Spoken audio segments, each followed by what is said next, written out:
Sorry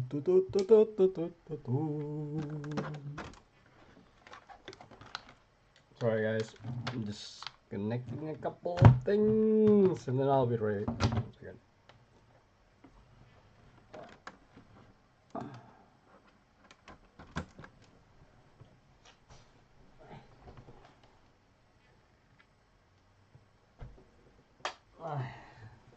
Tomorrow is going to be warm.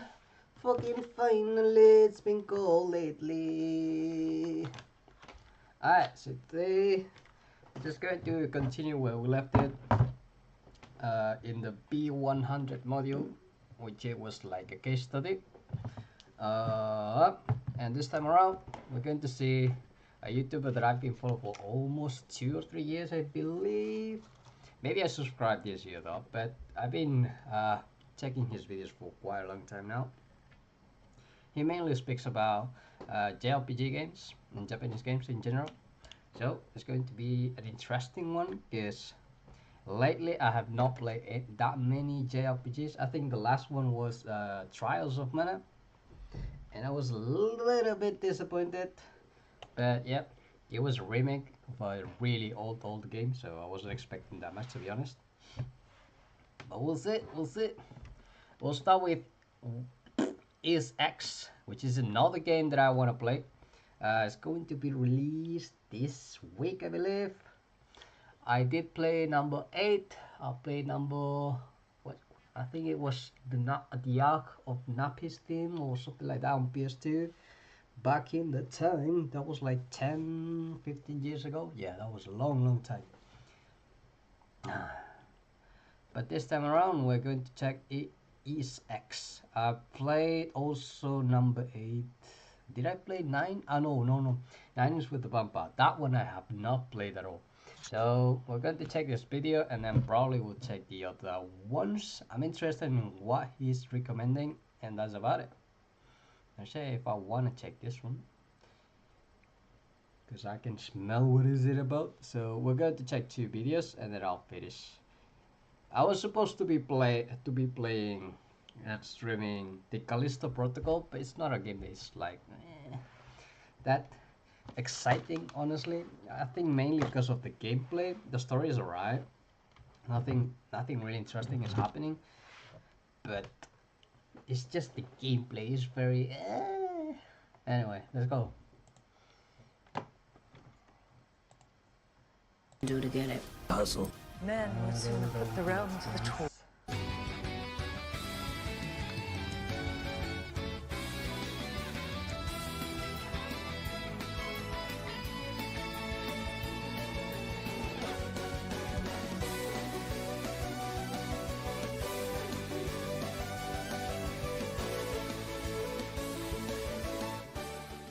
I love the Ys series so much, and that's why Ys 10 Nordics quickly became my most anticipated JRPG release of 2024.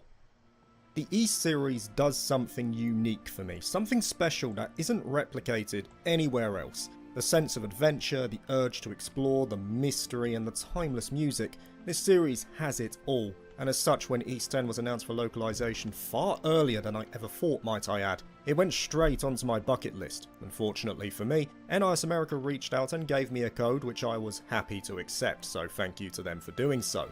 This was for the PC port, so expect the work of Durante to be on display here. The port is loaded with options for any PC build, as we've come to gratefully expect from his and PH3's excellent work.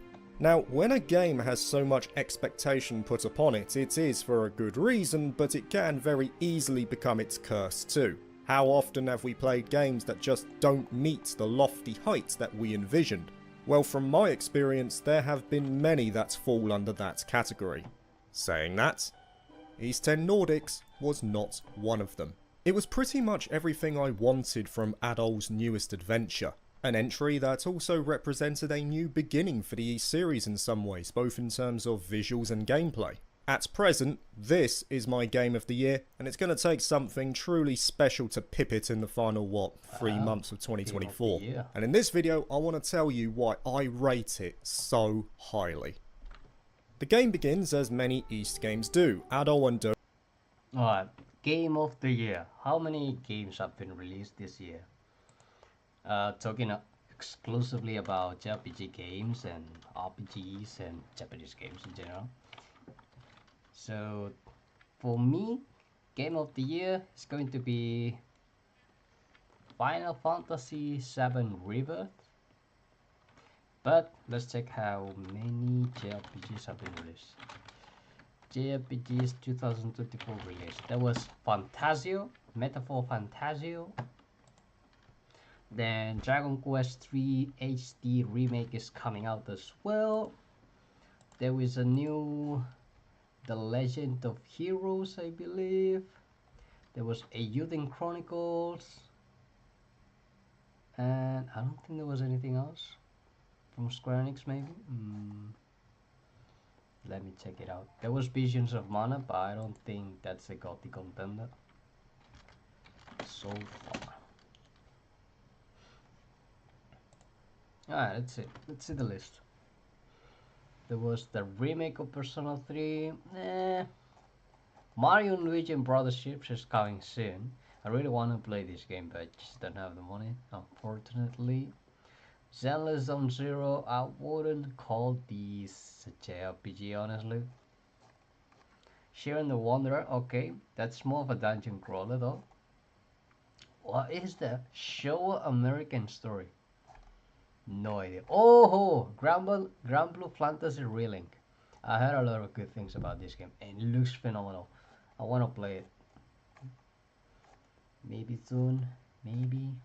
Well, this is the expansion. Rise of the Ronin, I don't think it was ever labeled as a JRPG. Unicorn Overlord is more of a strategy RPG. Tabletop RPG. Infinite Wealth, yeah, Like a Dragon. Fantasio.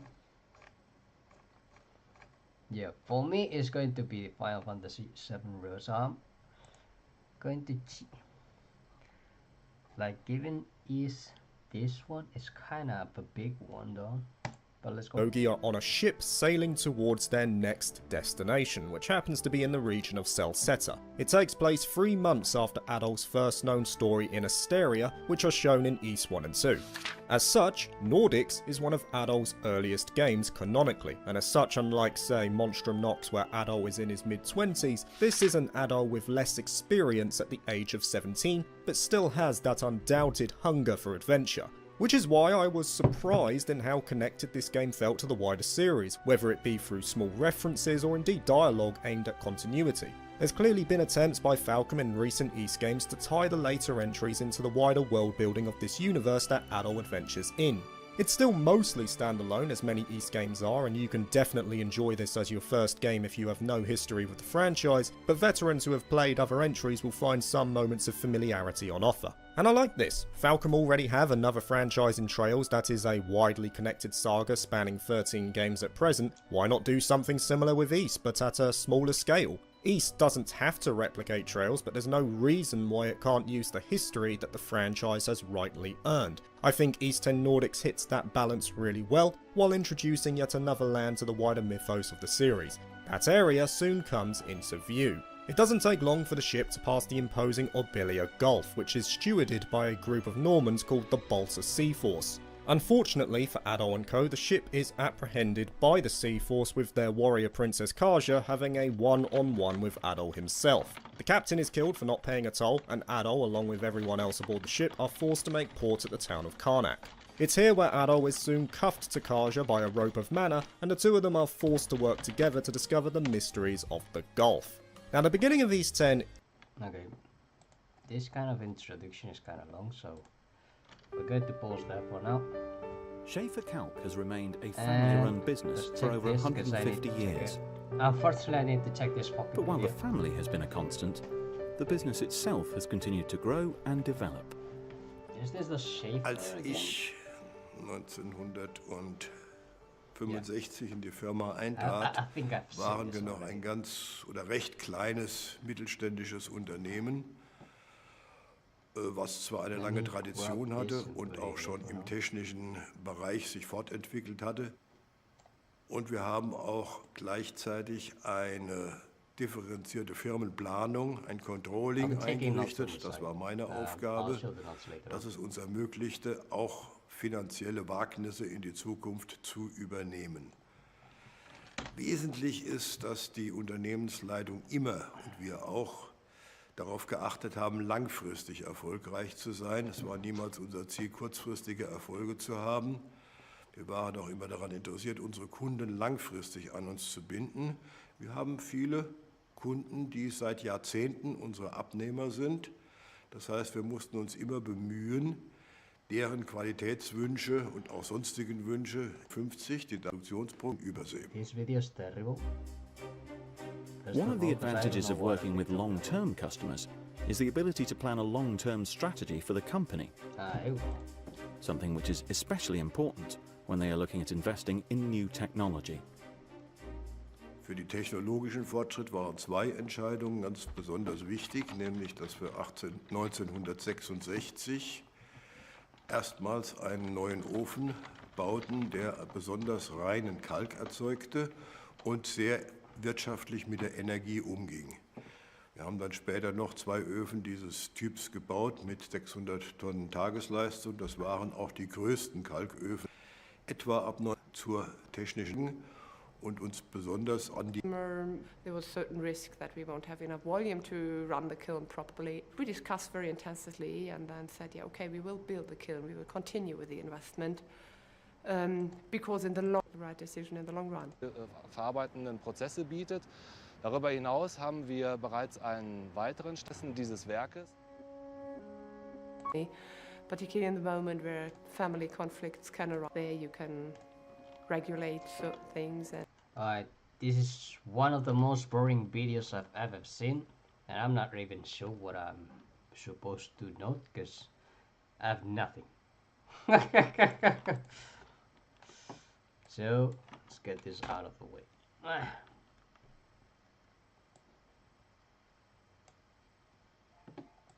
Is the weakest part of the game for me. It's one of the only negatives I had noted down. I'd say it takes about 2 chapters before it really gets going. There's a fair chunk of exposition in the early stages. Now I have a tolerance for this. The game looks quite pretty. But let's remember, this is PC. I'm probably going to play it on the Switch. And do think it's justified in order to build up this new area, the traditions, the politics at play and so on. It's important to set the stage first before the story can take off. But it is undoubtedly hefty for an Ys game. There's a fair amount of talking in those early stages, but it's nothing egregious in my eyes. And I am fine with it doing that if the story can deliver. So, does it do that? In my opinion, Ys 10 Nordics presents a superb story, one of my favourites in the entire franchise. I enjoyed the developments, I latched on to the overall theme and message of the game, and it just made me feel good overall, like there was real satisfaction from watching this narrative play out in front of me, so it's a thumbs up. I have to say something. I have not played any Ys with the compelling story, I'll say. Good enough for me to be engaged, but yeah. 8, which one was the Lacrimosa of Dana, I believe. It was alright, but nothing to be excited about. To be honest, I don't even remember what was that game about. It was mostly gameplay. The gameplay of that game was great. Fucking great. And then the same happens for the PS2 games that I've played. Alright, let's keep going. On my voting board. Granted, Ys 10 Nordics would not be as good as it is without a key character. Just like Ys 8, which had the excellent Dana to enrich the experience and give the story more depth, Kaja takes on the same role for Nordics. Her role is so important to the success of this story, and I am happy to say that she fulfills that, excels at it even. You see, up till now, Dana was by far and away my favourite female lead in the Ys series. But Kaja, man, it's so close between them that I'd have to say they're on par with each other. I can't pick between them though, because that is pretty much an impossible... Oh, come on. Fucking ads. target? I didn't talk. My client. task. Both of them excel in different ways, but there's no doubt that I loved what Kaja brought to the table, both as a partner to Adol and in her own personal story. The chemistry she has with Adol in particular, who is essentially a mute protagonist most of the time outside of prompts chosen by the player in this game, is a joy to behold, and I hope that other players will latch on to her as much as I did. In fact, the supporting cast overall is pretty good. None of them come close to Kaja, mind you, but they all have their own stories to tell, they all develop fairly well over the course of the game, and just like in the previous modern titles, you've got a host of side quests tied to them. The focus placed on the supporting members is good, and thankfully Dogi is included in that. He gets moments to shine too, as he should. By the way, he's still only playable in East 7 for the mainline game, so I think I'm speaking for many people when I do say this. Falcom, give some more love to Dogi. Now, because of the mana cuffs, Adol and Kaja effectively team up for this entire game as shield brethren. In short, this becomes the narrative justification which leads to the new combat style, gameplay that is likely going to be used in a couple more games if the pattern holds. The idea in East 10 is that you can switch control between Adol and Kaja on the fly, who have their own abilities and combat style, but when you press and hold the right trigger, it switches control to duo mode. When this happens, Adol and Kaja combine their attacks and also have specific skills tied to that mode. The duo mode is ultimately the innovation for this newest adventure, and it places a lot more importance on guarding. Perfect dodges no longer exist. You can still dodge, but you don't get the bonuses like you did before. Instead, East 10's combat is about reacting to what the opponent does. For instance, if they flash red, you guard in duo mode to block damage, and if you manage to block at the right time, you'll parry the attack, have the opportunity to hit them with a powerful counter, and also build up something called the Revenge Gauge. The Revenge Gauge is the core mechanic of duo mode, as it will multiply the damage of your partnered skills, and you can increase the max multiplier by finding books and tomes in the world. Generally speaking, you want to balance your offense and defense so that you can build up the Revenge Gauge and then blast an enemy or horde down with one fell swoop. That's not to say that Adol and Kaja are useless by themselves. There's plenty of import put on making sure both of them are equipped sufficiently at every moment, and you do get some really cool skills for each of them. There's also an Orbment light system called Mana Seeds, where you unlock nodes and put in these seeds that grant stat increases and sometimes new abilities. Depending on how you combine them, you'll also get some passive abilities as well. Now, in addition to flashing red, some enemies will flash blue, and at this moment you simply dash at them and dodge automatically. This also gives you a charged attack that you can unleash when you choose. This pretty much substitutes for the perfect dodge mechanic in the team-based games, and it works really well. In fact, the combat mechanics as a collective complement each other wonderfully. In short, I loved this combat. It maintains the fun and frantic pace of an East game, but at the same time has brought something fresh to the table. Players can now express their skills in a different way. It is so satisfying to work with, and if nothing else, it acts as a great foundation for the next game in the pipeline. I also feel that the combat maintains its fun because of all the extra skills and items you find as the adventure progresses, from those aforementioned tomes for the Revenge Gauge to new skills and even ultimate weapons. And the only way you can find these is by exploring. And this is where East 10 Nordics shines the brightest. The world of East 10 is massive, and that's because you'll be sailing around the vast and open Obelia Gulf with your own ship. Yeah, that's right, Adol has a ship in this game. This ship pretty much becomes your self-controlled transport from island to island. You'll be sailing the waves, taking out rogue fleets, scanning out the wildlife, finding secrets. Man, it was the best part about the game for me. It felt to me that this was the natural evolution of the East series on display. Everything that the franchise represents, that sense of adventure, the joy of exploration, it was all leading to something like this. And I hope that the future games will maintain an approach like Nordics. The East series is just made for worlds like this one.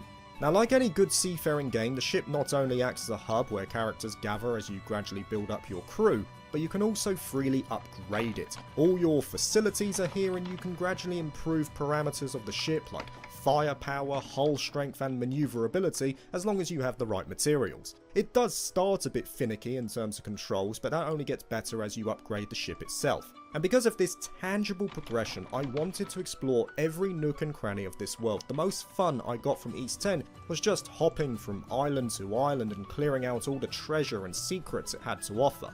Even when you're on land, traversal is fun. Ado and Kaja have a host of accessories they can use, like mana lassos to bridge gaps, or even a goddamn hoverboard to move around with speed and style. It's just so satisfying to clean out every area you find, especially when the level design is strong in the majority. And Falcom really put a good balance between exploration tied to the ship and exploration tied to moving around on foot. There's been a real effort to make both mediums important throughout the game, evidenced most notably by the island recaptures.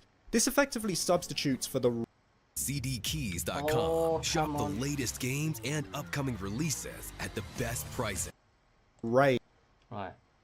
Let's pause a little bit, because I have not seen anything. I was focused on the activity while I was doing this, but there was one thing that struck me. So apparently you have a boat, a ship, but you can kind of customize our hull strength and maneuverability as long as you have the right materials. It does start a bit finicky in terms of controls, but that only gets better as you upgrade the ship itself. And because of this tangible progression, I wanted to explore every nook and cranny of this world. The most fun I got from East 10 was just hopping from island to island and clearing out all the treasure and secrets it had to offer.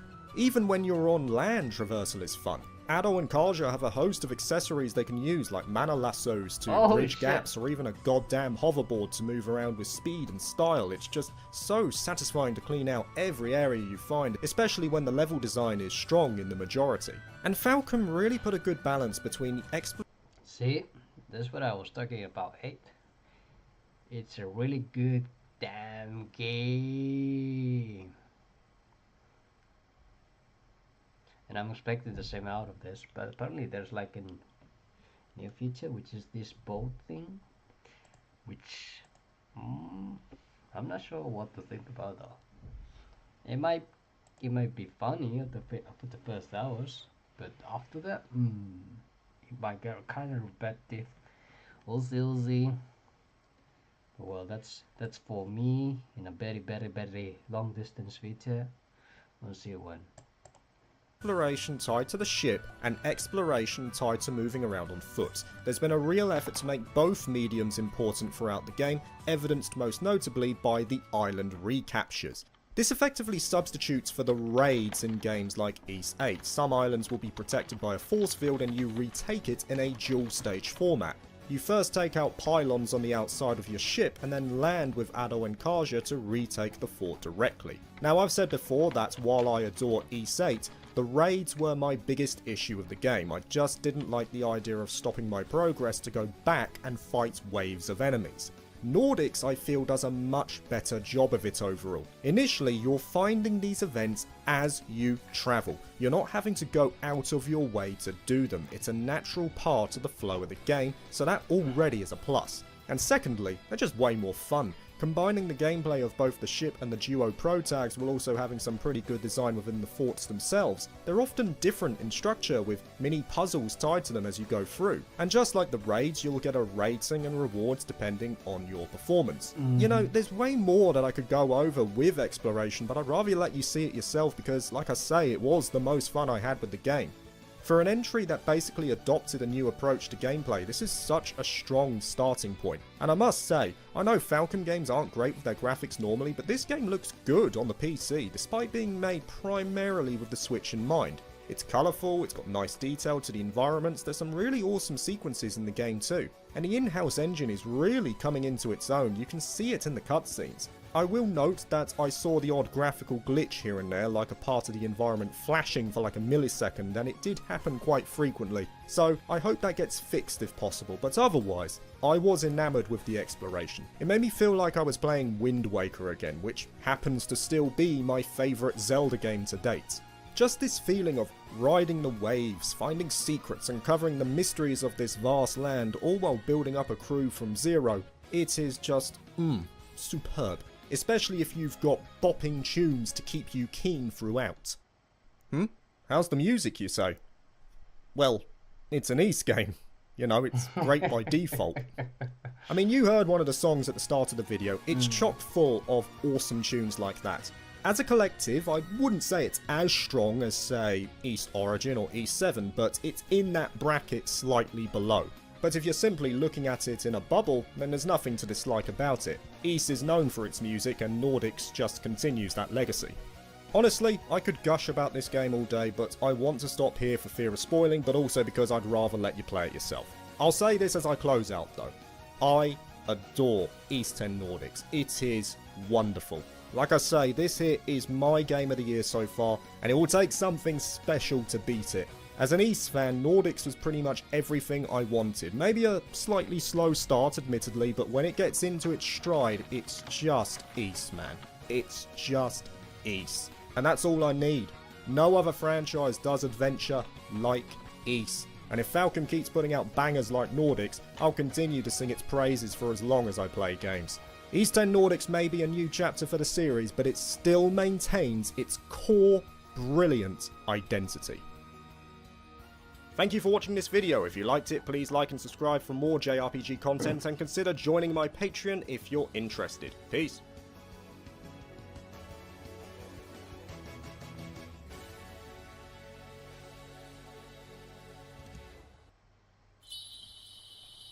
The long journey's end. Nice. That was a good video. It talked a lot about the boat section, which is, I guess it's fair. But I was expecting more talking about the story, because he said he was. Well, we'll leave that for another day. I want to watch this one as well. Another 4 months are done, and here are the art. Part 2. Did I saw part 1? Let me check. Full reviews. Nope. What is the... Okay. He pinned it on a comment. 4 months have come and gone in a flash, and here are the JRPGs I played during that period in the order they were finished. But before we jump in, a word from today.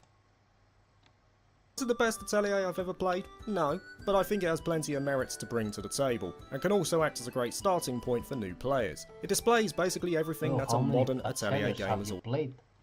1, 2, 3, no, yes, this is another one. 4? Fuck! That's a Bravely Default, number 2 I believe. Grandia, or Skies of Arcadia. Number 7 could be Granblue, Fantasy Relink. This is Nino Kuni, number 2 I believe. Number 9 Unicorn Overlord. Number 10 is Unicorn Overlord. Oh, number 9 is Chrono Trigger. Okay. Number 11, I can't see what's that. Is this the visual novel? AI? I think it's called AI or something like that. Can't remember the name right now. Let's take that one, because I don't remember seeing this one. 4 months have come and gone in a flash, and here are the JRPGs I played during that period in the order they were finished. But before we jump in, a word from today's sponsor, Garena, and their hit turn-based mobile title, Black Clover M Rise of the Wizard King. With top quality cutscenes rendered in Unreal Engine 4, an accessible turn-based battle approach, and diverse challenging dungeons, players have been enthralled by this RPG, and it's only getting more intense since its worldwide launch last year. Season 6 has just begun, sporting a plethora of rewards, bonuses and added features for PvP, like the host, ban and pick feature. In addition, Season 6 will introduce players to the Captain of the Crimson Lion King's Mereoleona Vermilion, now available with enhanced drop rates for a limited time. But that's not all, you'll also get a chance at the Wizard King himself, as the limited SSR character Julius has an increased drop rate for this period. A boon to aid any player with his guaranteed stun and high levels of damage. Get them both and bolster your Magic Knight squad to brave the dangers that await. Scan the QR code or check out my link in the description to seize your chance to claim your own SSR Mereoleona and join the thrilling PvE and PvP battles today for free. A massive thank you to Garena and Black Clover M Rise of the Wizard King for sponsoring this segment, and thank you for listening. And now back to the video. Initially, there was Atelier Rorona, the Alchemist of Ireland DX that I played on PC, and it took me just over 24 hours to finish. Now, I did a full video on the entire Ireland Quartet recently, so in-depth commentary will be reserved for that. In this roundup, I'll shorten it down a bit, but you'll still get the idea. Was it the best Atelier I've ever played? No, but I think it has plenty of merits to bring to the table, and can also act as a great starting point for new players. It displays basically everything that a modern Atelier game is all about. A bit rough in places, but still enjoyable. Initially, it's got a very basic story. You take control of an atelier that is at risk of closure due to a lack of customers, and you complete certain tasks as Rorona over the course of 3 years to prevent that occurring. As with many Atelier games, it's more about the journey than the end goal. The highlight of Rorona, at least from a narrative standpoint, is linked more to the abundance of fun and charming characters that make up the cast. Going on adventures with them, witnessing their unique stories and unlocking their specific endings, of which there's 14 in this game alone. The same ease of access is also there in regards to the alchemy and gathering. Rorona, along with a party, leaves the city and you make a choice to go to a particular zone, which in itself will then be split into several mini areas, each with their own types of enemies and materials. Materials are easily gathered by just approaching the node and picking up, while enemies are fended off via the turn-based combat. Now, when you get back to the atelier, the crafting system will come down to whether you have sufficient materials to make the item. There is no grid layout akin to the Mysterious games here, rather the complexity of Rorona's system all comes down to understanding how to apply traits and qualities to your finished items while simultaneously planning and balancing your actions with the limited time you have.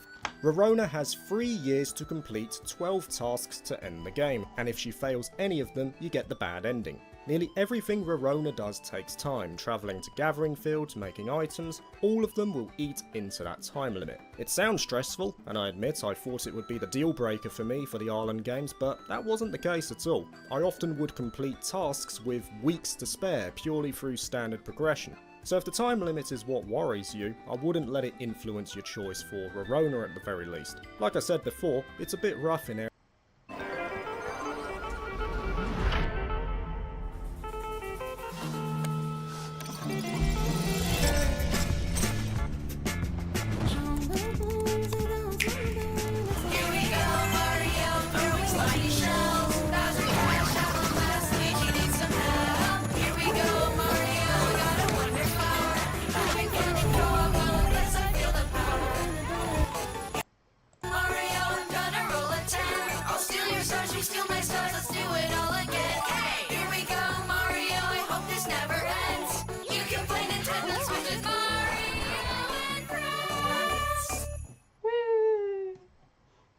Okay, that was a fun ad. Areas, but it's still a... Here we go,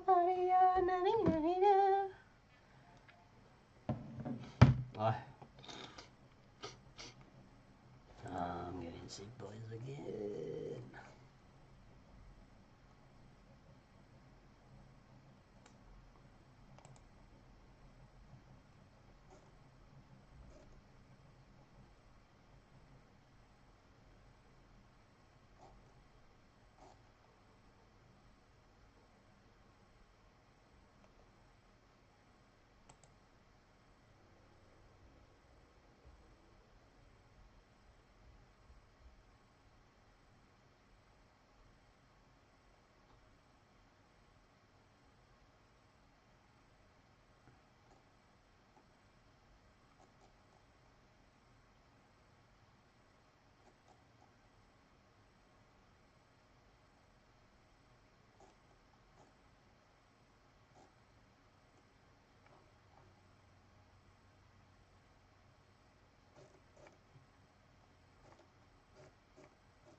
Did you find some factors easier to spot than others? This is to be expected as the case taken such more information, some aspects than others. This is partly because some information in real life company is obviously confidential. There were systems and aspects of internal control, as well as a lot of customer information, among the kinds of information the organization often little reluctant to share publicly. Also, some organizations are shared more strongly based by some factors than by the others. Furthermore, no case study can provide every piece of information you might possibly want. Incomplete information, the fact that some bits of information are more easily accessible than others is normal, not just for case studies but for real-life management situations as well. Hopefully, this activity has given you some idea of how different factors can shape organizational culture. Not really, but whatever. You see my notes? Completely empty.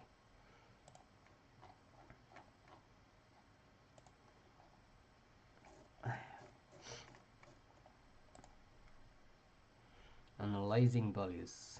Alright, let's finish this and then we'll keep going with the video. In reading 5, you learned about the different value types, classifying the Schwartz of value system. Each of the 10 value types identified by Schwartz and his colleagues has a number of marker values. These marker values are specific values that contribute to your value type. So, for example, power values include an appreciation, social power, wealth, authority, public image, etc. A person who thinks it is important to maintain social power structures, that it is a good thing to have wealth, authority, etc., could therefore be said to hold some power values. I don't see why. They may also hold other values, for example, benevolence values, which stress the importance of family and friends and looking after them. Table 2.3 shows the specific values associated with each value. I don't know how many times have you repeated values, but fuck.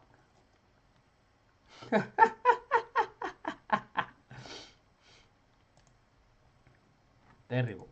Terrible.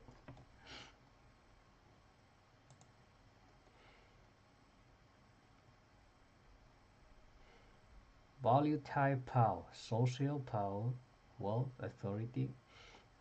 I don't even know if I need to write anything of this because I've already written this thing the other day.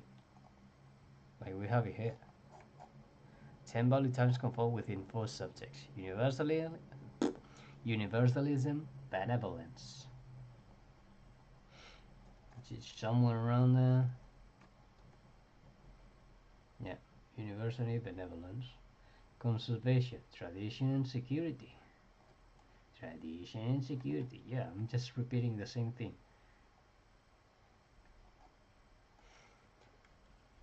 Self-enhancement. What is it? Well, actually, power, achievement, and pleasure. Power, achievement, and pleasure. I'm not sure what is pleasure, but it's supposed to be hedonism. Okay, pleasure is there. Yeah, this is the same thing that I've seen already. Considering your own values is not necessarily an easy thing to do. The following cheat is designed to help you to do that. Decent Atelier game and is worth picking up. The second game I played, no surprise, it was the second game in the Arlen trilogy, Atelier Totori The Adventurer of Arlen DX, also played on PC, and it took me just over 40 hours to finish. Now, only.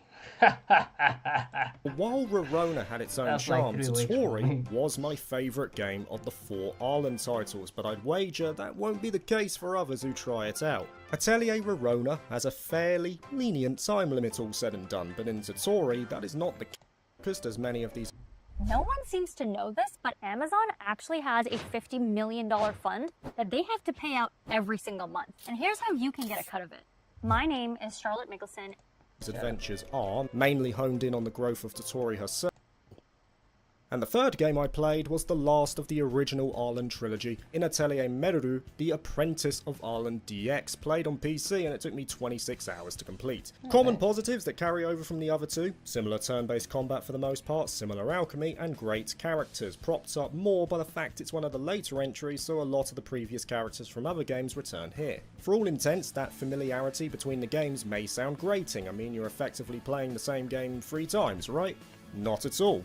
All of the games may have a similar foundation to them, but they all feel unique. Every single one will provide a fresh experience to a player despite being part of the same sub-series, and Meruru is no different. The gameplay loop for this game is sort of a mix between the previous two. You have a home base in the Kingdom of Arles, where you will conduct alchemy, see character begun in Meruru. All in all, it was once again a great Atelier don't wanna game. play I'd say one my of them. second I favourite have- of the I four. have to. Metadu stood out in certain might- ways, but I still might give it a maintained the try. grounding and core focus of the Atelier series. And because of that approach, it couldn't really go wrong. It helps as well that it has some absolutely banging tunes, so once again, it's a recommendation from me.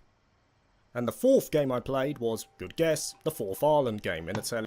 Okay, this activity is actually quite interesting. Exploring your own values. This activity is designed to help you develop self-awareness by thinking about more about values and influencing your behavior. Task 1. Write a short statement about yourself using the following questions to guide you. Things that are important in life. Money and stability.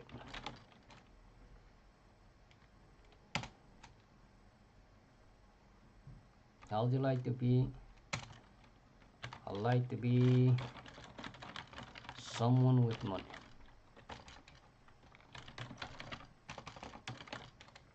Lots of money. I do like to relate to the others. I do not like to relate with others. Yeah, actually, I actually doesn't like. I like to know people and their beliefs.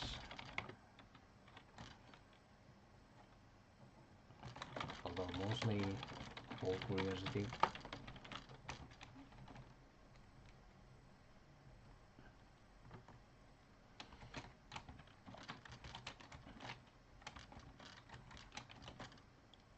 What is important to you in work and in your personal life? There's nothing important in work as long as money comes in. Personal life is all about chilling and having fun. I have zero ambitions at my current age. Well, actually, my current ambition is to earn money without putting a lot of effort.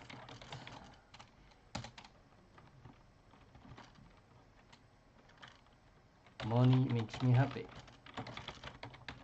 Not having money makes me upset. Easy peasy, innit? Consider your statement alongside table 2-3 and try to identify the values in which you drew when writing up this statement. Do you think these values are an accurate reflection of who you are? What's that? Oh fuck. Do you think these values, by values what do you mean? Alongside table 2-3 is this one?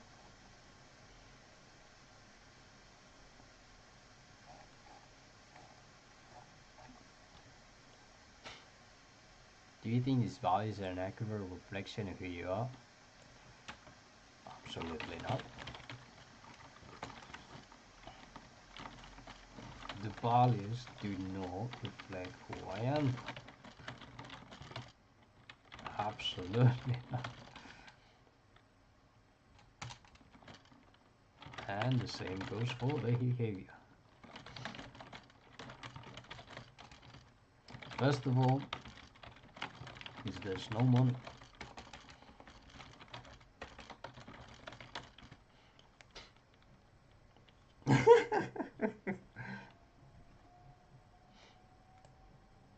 At least not now.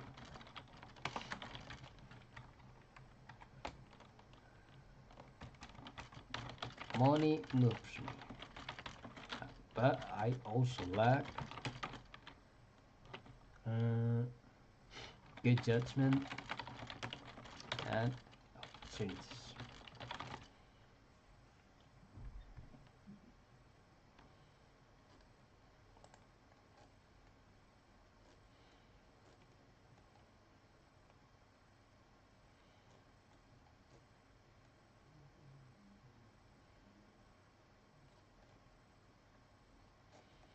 Okay.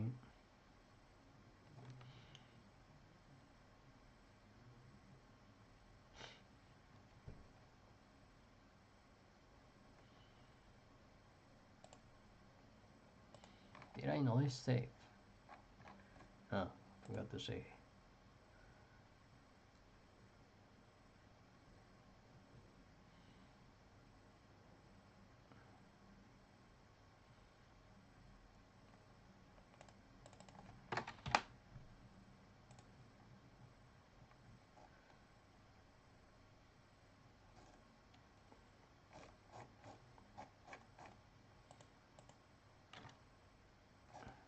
How long is this one?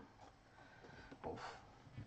I feel like I'm getting bored of this, right? Lelua, the Scion of Ireland, played on PC and it took me around 36 hours to finish. Now I know what you're expecting. It has the same positives like the other three, right? Well, in some cases, yes, like the characters, especially Lelua, who is just a hilarious protagonist, a clown in many respects.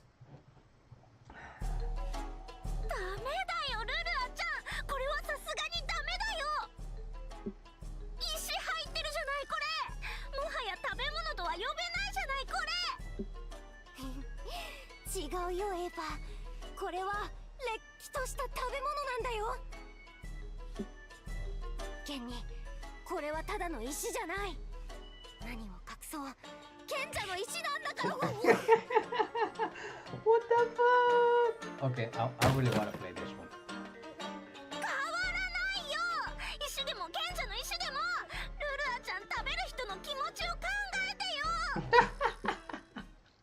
But as for the combat and alchemy, we're talking about something that's pretty different in many respects. Lelua is pretty much a soft reset, a completely different approach. It came out a lot later than the others and thus had to adhere to the evolution and trajectory of the series up to that point. It still has that core focus of what an Atelier game is, but it's a bridge effectively. It had to connect the old to the new, and in many respects it does that really well. All the progression in the game is tied to the Alchemy Riddle, a paged Deus Ex Machina that Lelua uses to guide her through her alchemist journey. And it's all about finding clues to eventually discover new recipes, sort of similar to what was seen in the first Atelier Sophie. But players need not feel stressed when doing so. Unlike the other games, this one has no time limit, and only has a day-night cycle as a substitute, so no worries there. Combat still uses a turn-based system, but has an approach similar to, say, Lydia and Suelle. Lelua instead increases the party max to 5 instead of 3, with 3 on the front line and 2 on the back. The 3 members on the front actively participate in battle, while the 2 on the back offer support. It's flashy, it's fun, and a representation of the gradual evolution of the Atelier series. A lot of modern features are also here too, like the ability to wholesale items, restocking them for a fee, and event markers for player convenience, so those coming from Riser for example and working back will find a lot of similarities. Alchemy though, oh boy, they really upped it for this one. It got an overhaul, but they made it more complex than any of the games I've seen yet. It works well for the most part, a little finicky in areas with all the different menus, and there are some helpful elements missing, like the ability to see traits as you synthesize, but it is without question the most involved crafting system of the 4, especially when you consider the additional awakened effects that add a whole new element to the game. Getting the most of Lelua's system requires a good understanding of not only the traits and effect levels, but also those awakened effects too. And though I can't fault the ambition of its mechanic, it was a little bit too much for me personally. Granted, I was able to understand it enough that the late game bosses never presented too much of a problem to me, and I imagine there will be others who could break it far more than I was able to. There's certainly a lot of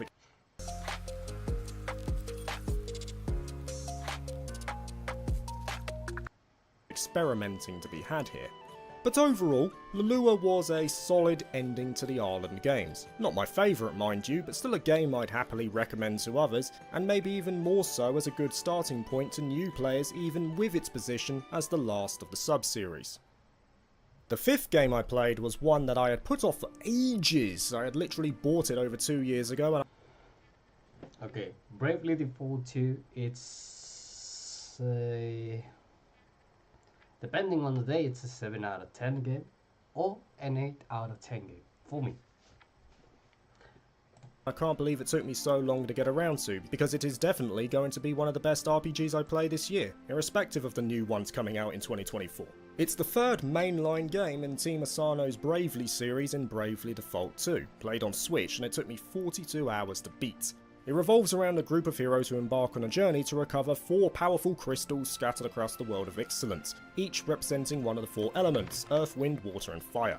These crystals are essential for maintaining balance and harmony in the world, but they have been corrupted, leading to various calamities and disturbances.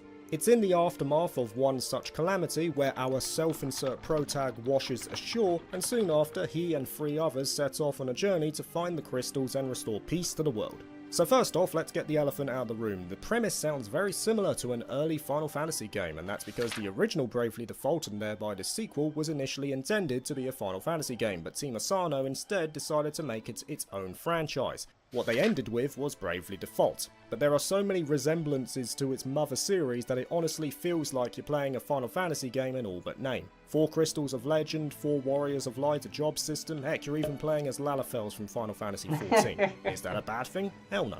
It feels like a love letter to those older titles, but given a modern twist and ideas of its own too. That is not a problem in my book. And for the record, this is the only Bravely Default title I've played. The original passed me by and I never got to Bravely's second either, though I managed to find it recently in my local game store. So this was my first exposure to the franchise as a whole, and wow was it a good first impression. As soon as I fired it up, I was in love with the game. This is the kind of experience I look for when playing a JRPG. Right off the bat, you get stuck into the combat that utilises this so-called Brave system, which feels kind of similar to the burst mechanic used in Octopath Traveler. Every character starts at 0 Brave points, shown on the bottom right, but you can effect this before the battle starts by getting a preemptive attack in on the overmap or through other means. Now as for the battle itself, you have your typical abilities and attacks as options, but there are also 2 unique additions in the Brave and Default maneuvers.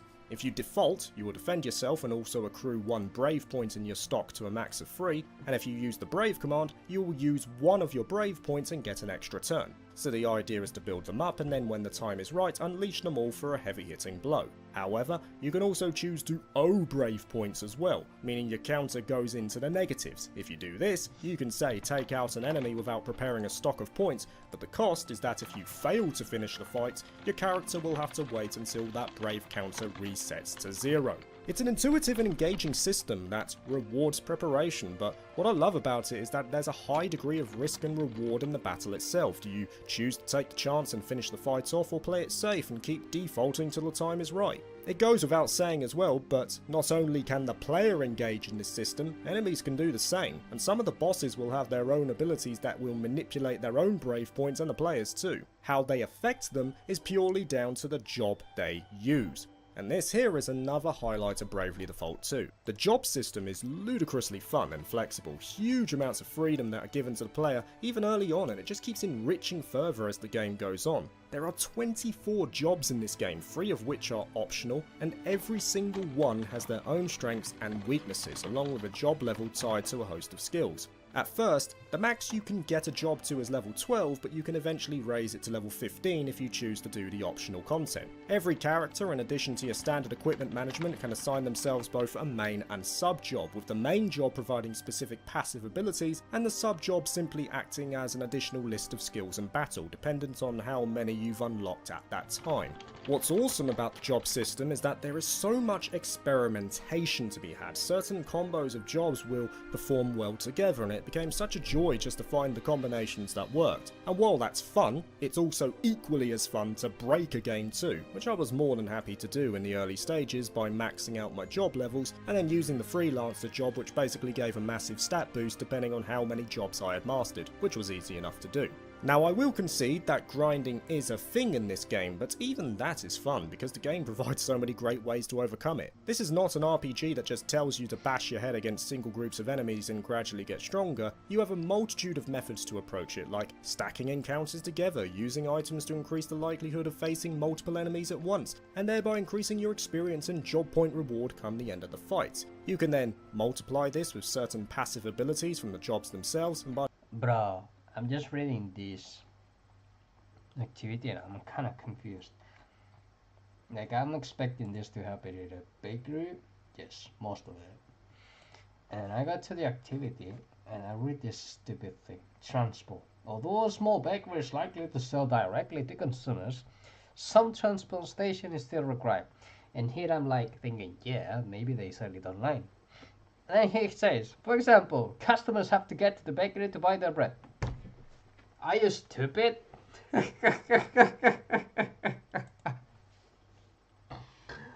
Oh my fucking god! Why is that a thing from the bakery? That's not from the bakery. Ah, fuck it. Next. Within 6. Oof, there's another reading. I might just do it tomorrow. It's getting a little bit late. Let's see how big is it though. Yeah, it's kind of big. We'll just read the introduction and we're done. By the end, I had found a way to essentially break the game even more by instantly killing enemies before the fight even began. It meant that come the final boss I was in the mid-90s with all my other jobs maxed out, so yeah, it became a joke. But that's fine, I've got no issue with a game that becomes easy because of the effort that I have put in. And in fairness, Bravely Default 2 is no slouch on the difficulty front. There are some tough fights in this game if you're keeping up to parity level and job wise. I'd even say some of them are a bit cheap in the early stages. Even my freelancer method started to wane on the final chapter, thus forcing me to engage in a level grind come the closing moments. But the fact that the option is there to make it easier if you really want to, awesome. That's the marker of a good game to me, one that gives a player plenty of options to beat it in the way they want. Now,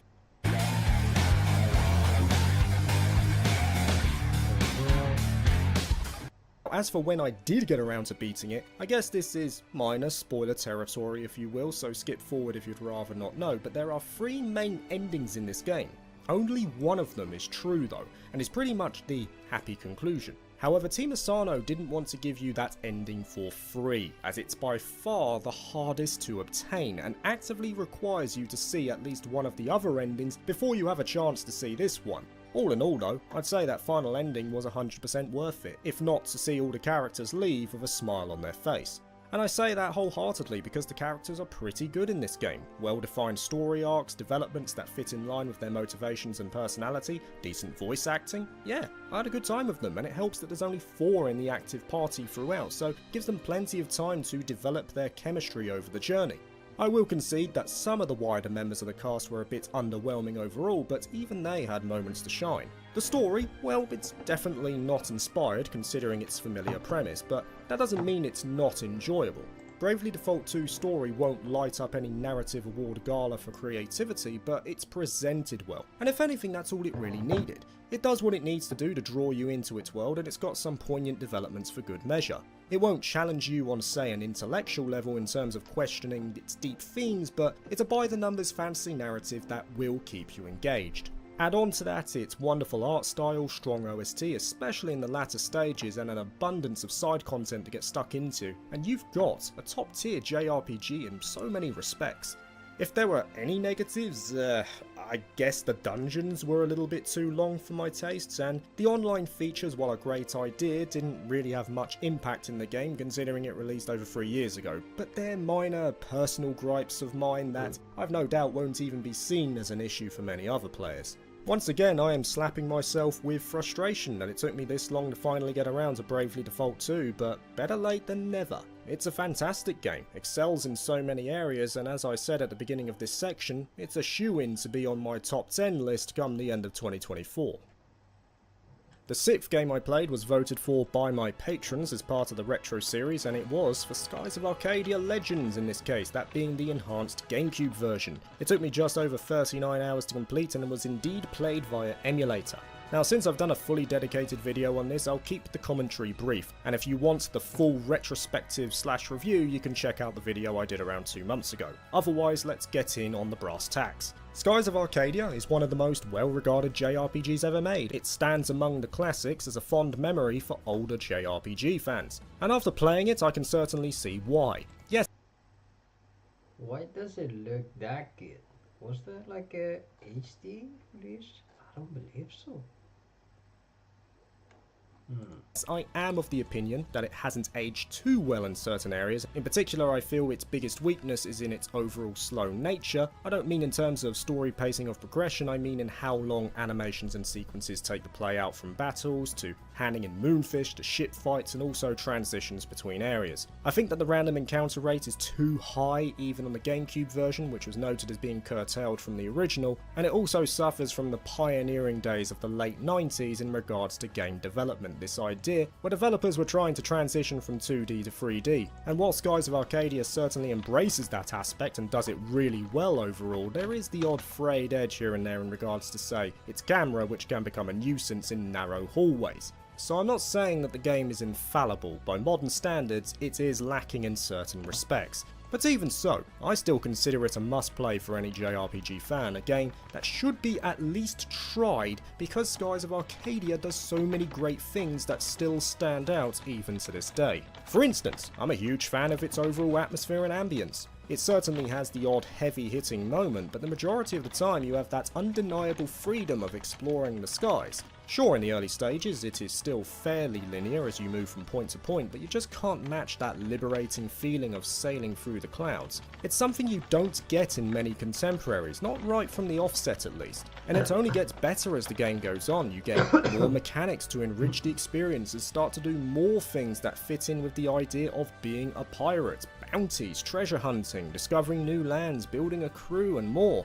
I think the characters are great, they all develop well over the course of the game. There's nice chemistry between them, especially in regards to the core group of Vice, Ica and Fina, and I like the angle that the game takes with some of the antagonists. You certainly have the outright bad ones and the weasels who you wish the worst to, but you also have a lot of multi-layered characters, the ones who act against their own nature or have changed based on past experiences. Skies of Arcadia had a solid cast of characters overall, and they all contributed in some meaningful way to the plot, with poignant and relatable stories in many cases. In many ways, it's a game that embraces the feeling of the old school JRPG, but also bridges the gap to what JRPGs would eventually become in later years. It has that undeniable charm and carefree feeling to it, but also places a greater focus on presenting a narrative in line with the technology of the time, breaking the boundaries, so to speak, of what games could do. I'm sure for its time, Skies of Arcadia would have been a marvel, and even now it still holds up in many respects. Indeed, it's not flawless by modern standards, but for a game that released over 2 decades ago, it certainly did a lot right. Next up was one of the new releases this year in Grand Blue Fantasy Relink. I played it on PC and it took me 27 hours to finish. With its ever constant delays in the past, it felt like a fever dream that Relink finally saw the light of day this year. But as anticipation grew, it's fair to say it also garnered a fair amount of hype, and that was my biggest worry. Next up was one of the new releases this year in Grand Blue Fantasy Relink. I played it on PC and it took me 27 hours to finish. With its ever constant delays in the past, it felt like a fever dream that Relink finally saw the light of day this year. But as anticipation grew, it's fair to say it also garnered a fair amount of hype, and that was my biggest worry. With such a long wait behind it, would Grand Blue Fantasy Relink manage to live up to that? And I must admit, seeing the gameplay trailers had me more apprehensive, as the combat, though it looked flashy, seemed to be a bit shallow at first glance. But unperturbed, I bought it and gave it a whirl myself, and it took about 1 hour for all my worries to dissipate. Grand Blue Fantasy Relink was 100% worth the wait. It is an excellent action RPG, and I found it to be a game that catered to both types of player. Those being traditional RPG enjoyers like me, who aren't too in tune with the IP of Grand Blue Fantasy itself, and also those who are more interested in endgame offerings, which I imagine will be the more hardcore fans of the franchise, or indeed those players looking for a challenge. Relink's story is super short. We're talking about 12 to 15 hours to complete it, and that's even if you do some of the optional side content too. However, it would be accurate to say that the main story is merely the beginning of what the game has to offer. After the credits roll, you enter a final chapter, and it's here where there is a little extra story to get stuck into, but it also functions as a sort of transition between the two modes, that being the story and the endgame. The aptly named Chapter 0 will pretty much give you an idea of what you're going to get involved in should you continue to play the game into the latter stages, while also wrapping a nice bow on the top of the story itself. I was happy enough to simply complete Chapter 0 and then call it a day, but what I'm saying is that while the main story is short, the game offers far more beyond that can easily take playthroughs well into the 100-hour territory. Now the story itself, it takes place in the Zega Grand Skydom, which is the setting of the latest adventure for the self-insert protag called the Captain by everyone else and their Skyfaring crew. It evidently takes place in the middle of the events surrounding Grand Blue Fantasy, as previous events and histories from its universe are mentioned at certain points, and there are indeed archives to understand the stories of each of the characters along with the terminology used in the world. And with that connection, I dare say some people with no background on the universe will ask if this game will function as a good starting point. It is. It's fine. I've never played Grand Blue Fantasy and I was perfectly okay. The game does a great job in explaining all the concepts and terminology, the character backgrounds are explained clearly enough, and the story itself is very much standalone anyway, so there's no risk of getting lost here.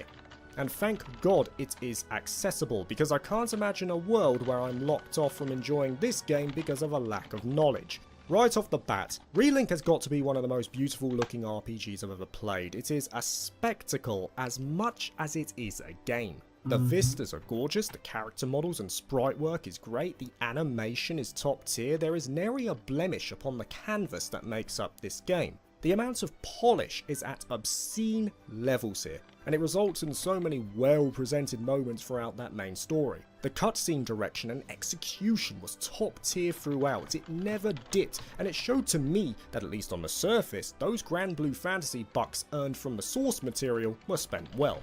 But to conclude that it's all style and no substance would be, I'd say, completely off the mark. I haven't experienced a story that goes as hard as this in a long time. While it's nothing special in terms of premise, it's got brilliant pacing. It keeps hitting you with event after event after event, and every single one is at a high level which never drops during that main story offering. And I've no doubt that one reason why the narrative was so engaging was because of the boss battles. Easily some of the best I've ever seen. Models that take up the entire screen, multiple phases, high octane action throughout. You can see the influence of Platinum games at their best here. And while they didn't see the game through to release, as they stated their contract had come to an end before that point, leaving Cygames Osaka to finish it up, their influence is clearly felt.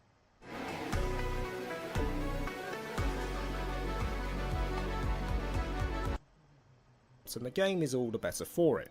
It helps too that the OST is absolutely ripping it up during those sequences too.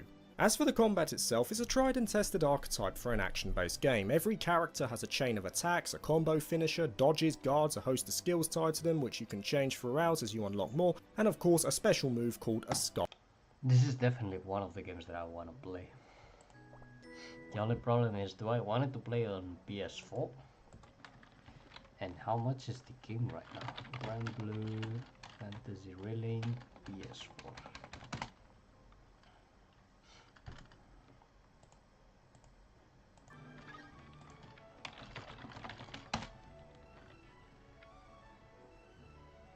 £30. I mean, it's a really nice price.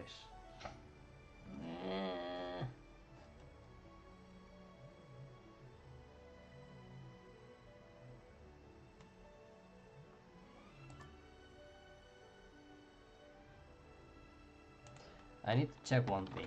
Grand Blue Fantasy Relink post content is online only.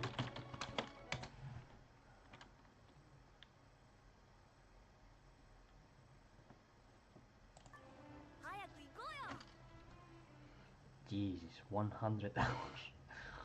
What the fuck?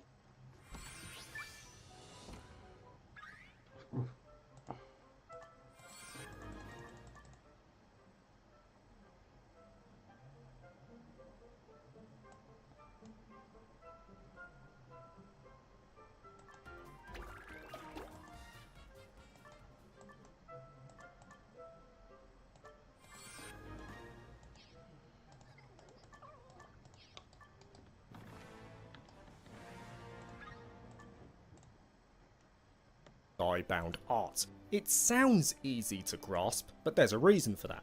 Grand Blue Fantasy Relink has a simple foundation, by design, because the depth of combat doesn't come in just one character, it comes in the massive variety of playable members you can use. At the start, you have a host of characters in the captain's crew that are involved in the main story events, and you can use any one you want up to a max of 4 in an active party. But later on you can unlock more, and there are around 20 playable characters all said and done, each with their own unique playstyles, despite having a similar foundation in their movesets. Some will excel in agility, others will have various stances to switch between, and so on. Because of this approach, there will be a preference for everyone, and that becomes the cornerstone for the success of Relink's combat. It's kept fresh through variety, rather than through simply enriching a singular playstyle. On top of that, the combat also has effects like Link Time, which slows down enemies if you hit 100% on the gauge, and chained special moves to up the ante even more.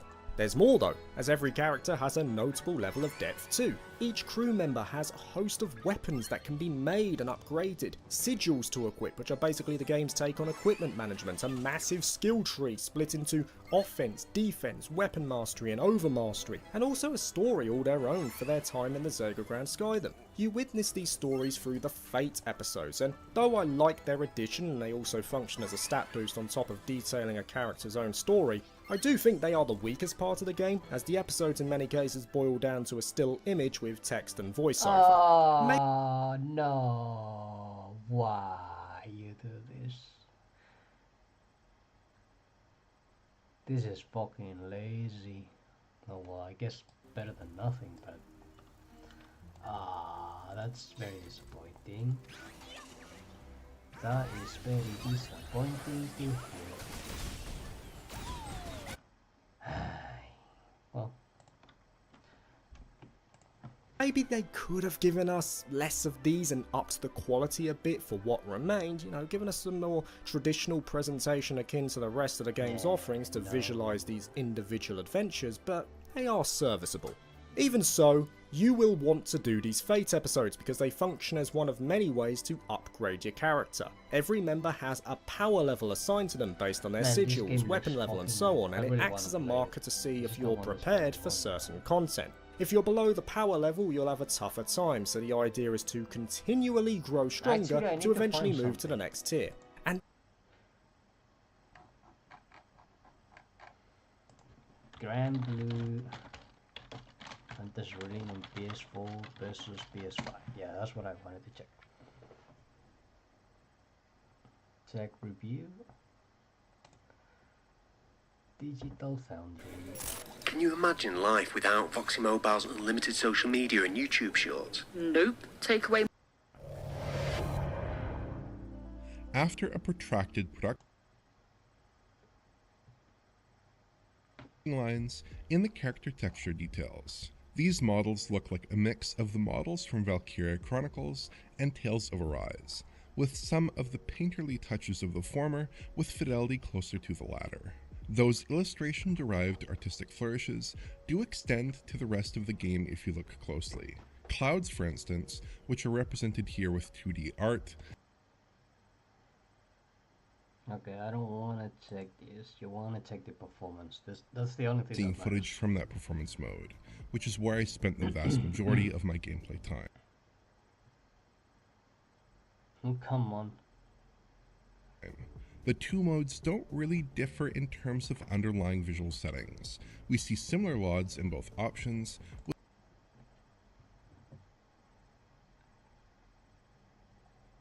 or above, so this is a little odd. In gameplay, the performance mode looks quite a bit duller than its quality counterpart, lacking a lot of fine detail, especially at a distance. UI elements are similarly decimated and clearly lower resolution. The performance mode doesn't look bad or anything, and the TAA does an okay job keeping aliasing to a minimum, but it's not too well suited to 4K displays, especially at close range. The quality option is quite... Okay, let's move on, please. That's why I don't usually give DF at 30 FPS with the occasional 16 millisecond frame sprinkled in. It's definitely not ideal, but the frame pacing is mostly okay outside of certain combat, so there's no need to do an Xbox analysis. The PS4 looks very similar to the PS5 build. There are some lighting differences though. Okay, Note the missing green tint on the main character's outfit here, for instance. Once again, I don't see anything. It's HD. That suggest modified or simplified indirect lighting. These kinds of tweaks are noticeable all throughout the environment, and they do give the PS4 version a less accurate lighting presentation. Assets also appear to be cut down somewhat, with lower resolution textures in this scene, for instance. Plus, motion blur has been completely stripped out of the PS4 code. The PS4 clocks in at 1080p resolution, which feels about appropriate for the vintage machine, but it does make you wonder a bit about the PS5 version, which despite a mammoth compute and bandwidth advantage, it looks fine. What are you talking about? Okay, I want to is see basically going untapped.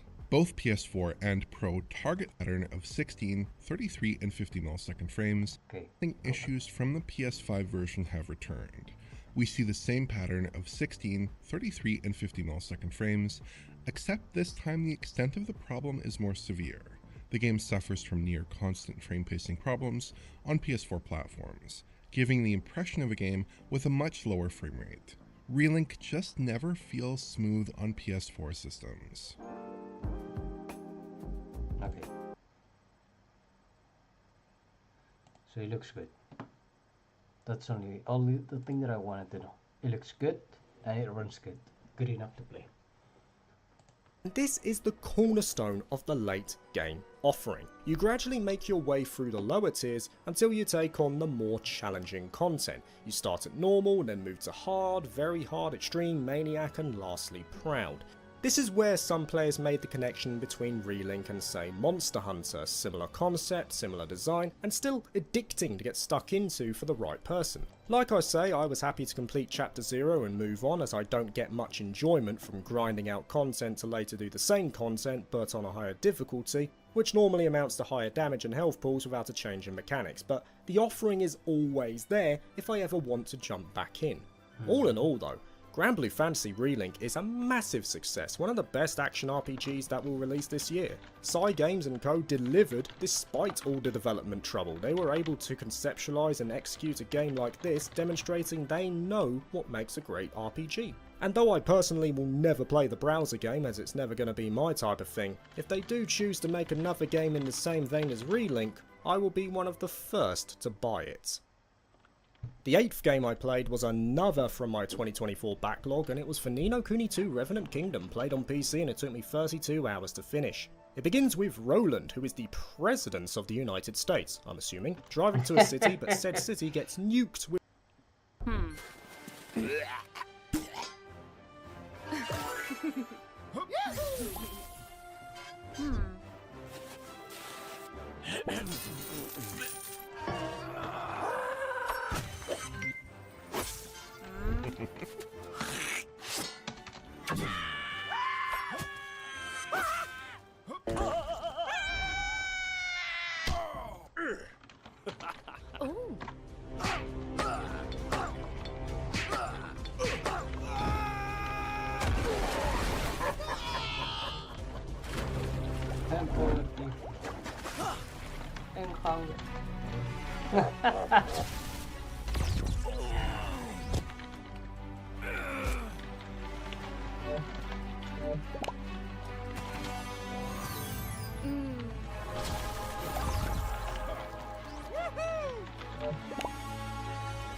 with Roland. Look, I've only read 4 and I'm already laughing. I mean, it's very nice, but first of all, if we grab any of the top companies, none of them are following any of this. None of them are trying to end the poverty and hunger and serve healthy lives. No, especially when they label in cheap countries, which means they are not at the same time not engaging in work on their own countries, which is kind of sad. It's just very stupid. But well, Let's keep putting. Achieve gender equality. I think this is the only one.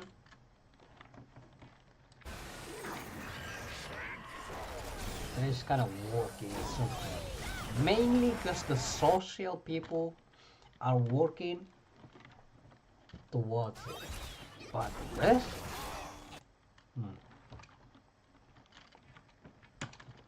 Ensure availability and sustainable management of water and sanitation.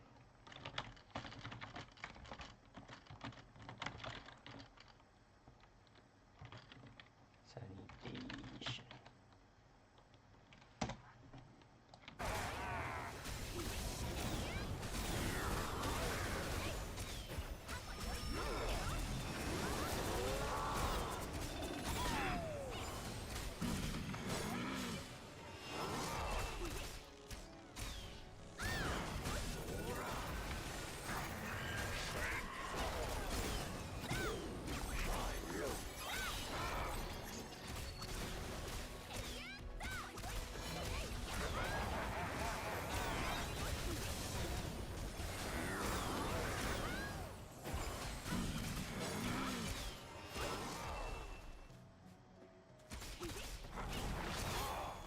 Okay, let's get going. Show access to affordable, reliable, sustainable energy.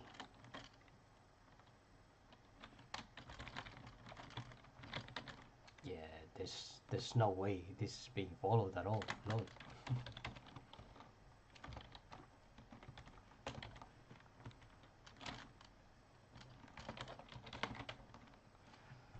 I mean, this one, okay.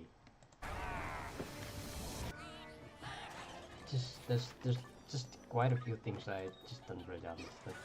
Maybe it's not about the big picture, but rather the small picture.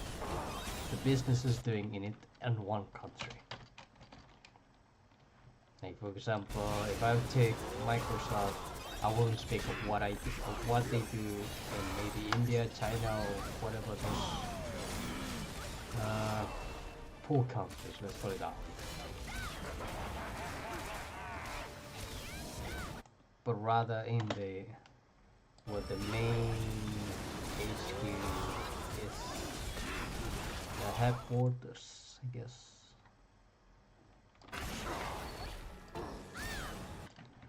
Promote sustained, inclusive and sustainable economic growth. Yeah, I don't see this. No.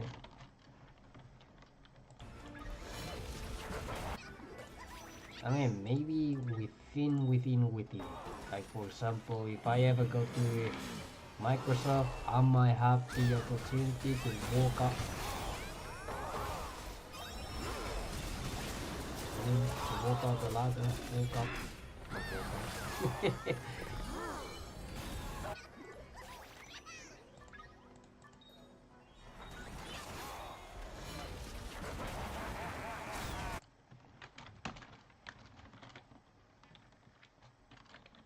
Build resilient infrastructure.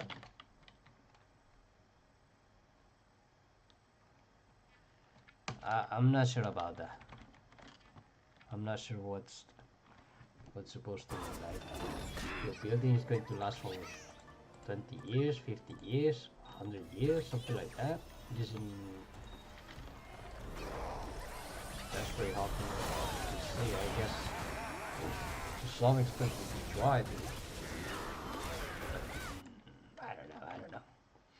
I don't know. Reduce inequality. Okay, I like that. This has been within and among countries. Okay, the below.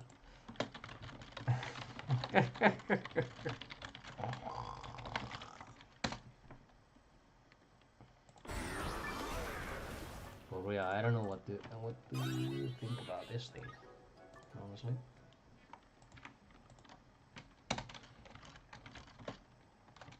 Make cities and human settlements inclusive and same. But I'm very surprised this is a thing. Like, why is a company has to do this thing?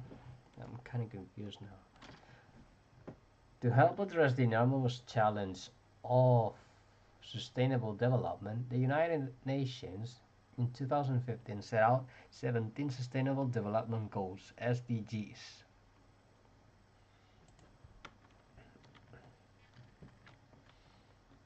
These interlinked global goals were designed to be a blueprint to achieve a better, more sustainable future for all. Okay, they are very wide-ranging, covering zero poverty, zero hunger. Look, I'm going to copy this thing. I got 1, 2, 3, 4, 5, 6, 7, 8, 9, 10, 11, 12, 13, 14, 15, 16. I'll just copy that, fuck it.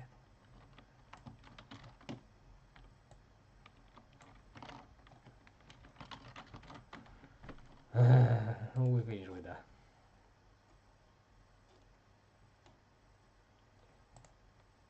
Getting isekai to the other world. Here he meets the current king of Ding Dong Dell, Evan, with the city currently in the middle of a coup d'etat. With Roland's help, Evan is able to escape and the two of them work together to make a new kingdom while also uniting the world under a single banner. Now, Ni no Kuni 2 got middling reception when it first released, and I'll say immediately I think the game is decent. It's good.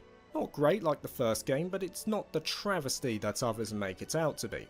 That being said, it has too many ideas in there that just don't come together in any form of cohesive whole, as if it's lacking some sort of identity. The core part of gameplay is split between a few areas. Initially you have the exploration, which is similar in design to the first game. You embark on a journey across a mostly open world with treasure and optional areas aplenty scattered across it. Enemy sprites will appear on the map and touching them leads to an arena-based fight. This is one thing that I think the sequel does better than the original. I much prefer the combat here, even if it is a bit on the easy side. While the first game had the monster taming aspect that was very awkward to work with, this one goes for something that I consider to be Tales Light. It's a standard action-based approach in a set arena. There are 3 characters you can switch between and they have melee attacks, ranged attacks, skill usage and can freely move around. It certainly feels more intuitive by design, but the reason I coin it as Tales Light is because it doesn't come close to the combat offered in those games, which have much cooler combos to pull off and better customization, I feel.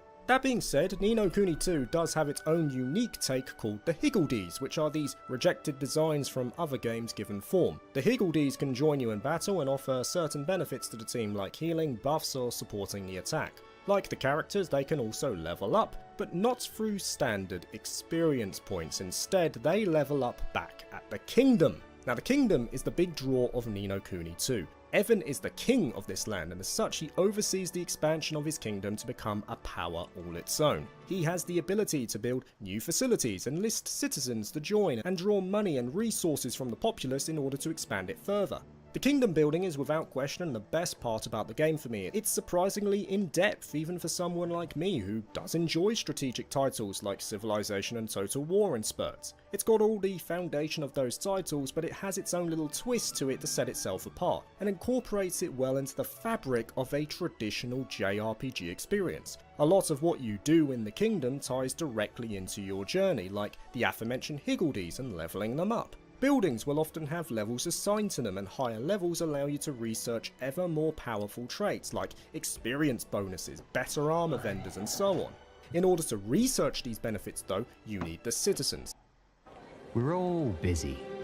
Busy taking notes and busy making notes and busy turning long-winded summaries into something a little more digestible, please. Busy closing loops and busy writing back, busy crafting the perfect... And they are found all around the world, often tied behind side content. Each citizen has certain values assigned to them based on where their expertise lies, and it's your job to place them at a node where you'll get the most value, whether that be for research purposes or to gather raw materials to make ever stronger items. There's loads to do concerning the kingdom, and that's a driving motif of the game overall. Level 5 wanted to ensure that the game had plenty of content for the players to get stuck into. And in many cases that isn't a bad thing, but there is such a thing as quantity over quality. And I think Ni no Kuni 2 embraces that a little too readily. There are a bunch of side quests to do here, yeah, I will admit that, but a bit too many in my opinion. You'll often find quest markers scattered around the towns in every new chapter, but having a lot to do is not an issue if it's engaging and demands your time. Unfortunately, what this game offers in terms of side quests is not engaging. They feel more akin to chores that you have to do for that shiny reward at the end. About 80% are fetch quests where a citizen will ask for a favour to go out, find this particular item and bring it back to them. The most annoying thing to me though is that you hand this item in and then they ask for another favour and then a third favour until they finally decide that you've done enough. They don't tell you everything they require at the first point of contact. No, you gotta go back to them several times till they've got everything they need. Let me remind you, Evan is meant to be a king, but by the end of these quests he feels more like an unpaid errand boy. Like, screw you Karen, it's your daughter. Find her the wedding dress yourself. These people aren't asking for favours, they're taking the piss. Some of them should be thrown in the dungeons for their disrespect. I get that Evan is meant to be a kind-hearted king, but there's a difference between helping someone out and being taken advantage of. Now, while the majority of these quests do suck, you do get some diversity here and there. One of them involves these skirmishes where you find a flag on the overmap and get involved in the game's final offering, which are army battles. Evan, along with 4 units of his choosing, fight out a scenario against an enemy army with the aim of routing them and winning the day. Sounds cool, but the way they go about it is a bit meh. When I first saw the game, I thought these army battles were more akin to a total war. You choose your units, command them to go in separate areas, strategize around them and all that jazz. Nah, it's nothing like that. It's more akin to a bump system from say Hydlide or early East games. The 4 units will surround Evan and you simply just charge into the enemy units in these auto-scrolling battles. Evan does have certain mechanics that can aid in this though. There is something called military might, which is this counter on the top left. This allows him to replenish his depleted forces when they die and can also be used for unit specific special moves along with rebuilding destroyed tactical structures like arrow turrets. He also has a guts gauge at the bottom right tied to a charge and focus ability, and then there's this limit break move that basically kills everything when the gauge is full. If it looks dull, that's because it is. I didn't like this at all. While I thought the idea sounded good on paper, the execution is severely lacking. And sadly, you do need to get involved in this for certain parts of the story, including a sequence for the final boss, which is easier said than done when the dialogue text is not only ridiculously small, but disappears like it desperately needs to sit on the throne. That's what we refer to as a toilet in England. Why is the text in these sections so rapid? Did Level 5 mistake their players for speed readers? Like, yeah, it's a JRPG, so I'd like to think the audience enjoy reading, but we don't enjoy speedrunning it. How did they think this was okay? But what about that story? Is it any good?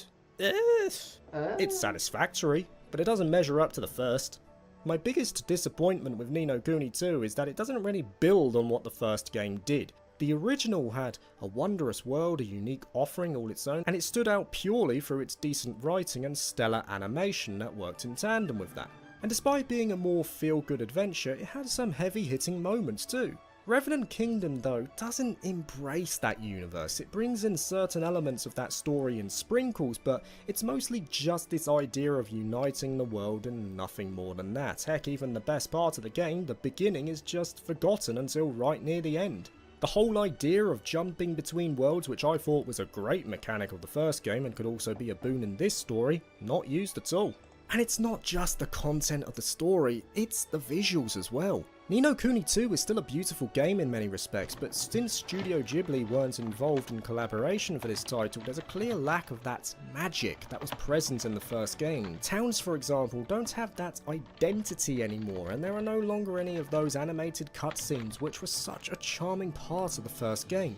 Also, the actual cutscene direction is odd. Apparently the budget was higher for the sequel, but it certainly doesn't feel like that. The pre-rendered scenes, which do look quite nice, are often very short before they jump back to the standard text-based approach, and they only have the most minor of voice lines in between speech. I'll also say that I think the voiceovers themselves, I played with English ones this time due to the accents, are inconsistent in quality. Some are pretty good like Roland, while others like Evan struggle at points.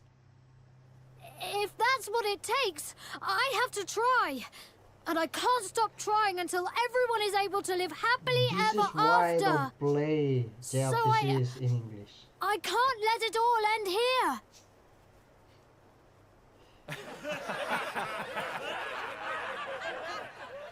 And lastly, the characters. They are nowhere near as charming as the first game. With the exception of Roland, I think every character in this game is a downgrade to what we saw in the original. Drippy is eons better than this starbit-headed weirdo, Evan doesn't hold a candle to Oliver, Esther doesn't even need to try to be more engaging than the female lead here, they just don't come close, and I imagine one reason for that is due to the writing and structure of the story. Their development ends when their personal story arc ends, after that they're just there, in the background.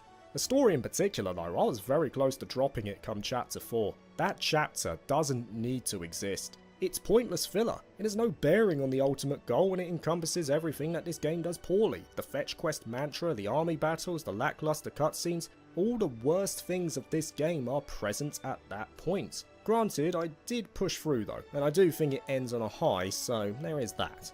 You're probably listening and thinking that I hated this game, but the truth is, I didn't. I reiterate once again that I thought it was decent, but it's not at the level of the original. With some exceptions, like the combat, I just found that Revenant Kingdom fell short in many ways, which is a shame because it had the foundation there. All it had to do was build on it in some meaningful way. Even so, it's fine. It's a good game. Some people will find a lot to love with it, and it's not too long either. Get it on sale, you'll have a good time, maybe. The 9th game I played was a classic, and a fitting entry considering the recent passing of Akira Toriyama in Chrono Trigger played on PC, and it took me 17 hours to finish. Again, full on video done for this one a couple of weeks back. Everything I wanted to say about Chrono Trigger is in that video. But TLDR, I'm a person who prefers modern games. I have no connection to the games of old, and even I say it's timeless. I was astounded at how well it held up. I said it there, and I'll say it here. If Chrono Trigger released in 2024 instead of 95, it would still be one of the best games to release this year. Such is its everlasting quality. Chrono Trigger isn't merely a great JRPG, rather it is the definition of what a great JRPG is. It is the mould and the foundation that all other games follow to achieve a legacy of their own. It's been 30 years, and still, Chrono Trigger is one of the finest works ever made, ultimately encapsulating the definition of what makes a memorable JRPG. And 30 years later, I am certain it will still hold that same legacy. The 10th game I played was yet another of 2024's releases and a highly anticipated one in Vanillaware's Unicorn Overlord, played on Switch, and it took me 52 hours to finish. Unicorn Overlord garnered quite a reputation before it even released. It was described as a modern revival of classic tactical games from the 90s and took around a decade to be fully realised, beginning development way back in 2014. The first showing given to players was via a demo prologue disc for Vanillaware's previous hit title 13 Sentinels Aegis Rim, so it gives you an idea as to how long they've been working on it. The question here though is, was it worth the wait? Well, for me, yes. Undoubtedly yes. While I don't have the likes of Ogre Battle or Final Fantasy Tactics to compare it to as a base, what I can say is that Unicorn Overlord is a fantastic tactical game that embraces everything I would expect from a game of its ilk, and if you're on the fence on getting it yourself, hopefully this will give you the push you need. Unicorn Overlord takes place on the continent of Fevriv, where the land of Cornea is under threat by the machinations of former General Valmor. A young Prince Elaine flees to safety, while his mother, the Queen, stays behind to defend the country. The battle is lost though, and Valmor takes over all of Fevriv, re-announcing himself as Galerius, the Emperor of Zenoira, an ancient civilization that he seeks to bring back to glory, and soon goes about conquering the rest of Fevriv in short time. 10 years pass, and a grown-up Elaine, as the direct heir of the Cornian line, seeks to bring an army together called the Liberation to free the continent from Galerius' tyranny.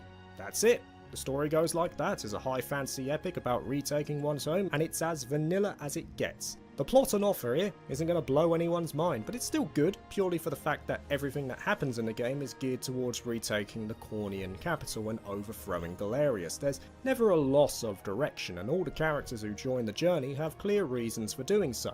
The opening 10 minutes forms the basis of the entire game, and it never loses sight of that, so even though it's basic as a premise, I think it's presented well and it allows the game to endure in terms of that story. The world itself isn't lacking in lore either. There are tons of establishments, societies, groups, and ideologies. Have you noticed anything out of the ordinary in the lot recently?